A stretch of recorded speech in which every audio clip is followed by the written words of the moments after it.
काश्मीरच्या पामपोर भागामध्ये अजूनही चकमक सुरूच आहे। तब्बल 16 तासांनंतरही या ठिकाणी चकमक सुरू आहे। चकमकीमध्ये अजूनही दहशतवादी आणि सुरक्षा दलाकडून गोळीबार केला जातोय। या गोळीबाराचा आवाजही ऐकू येतोय। इतक्या मोठ्या प्रमाणावर या ठिकाणी गोळीबार सुरू आहे। दहशतवादी आणि जवानांमध्ये अजूनही चकमक सुरूच आहे। जम्मू काश्मीरच्या पुलवामा भागातल्या पामपोरमध्ये ही चकमक काल संध्याकाळी रविवार संध्याकाळी 4:30 वाजल्यापासून सुरूच आहे।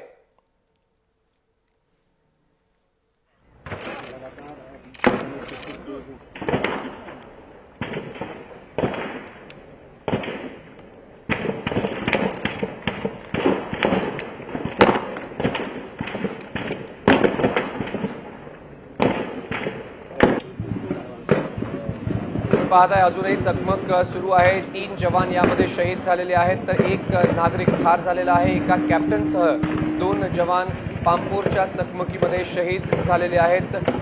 10 जण जखमी झाले असून दहशतवादी आणि सुरक्षा दलांमध्ये अजूनही चकमक सुरू आहे। आपण दृश्य पाहताय।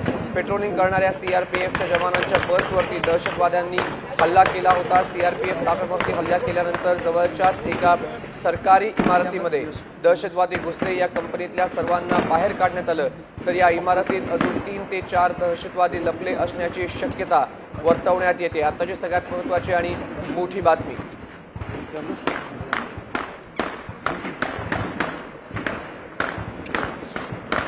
एकदम फायर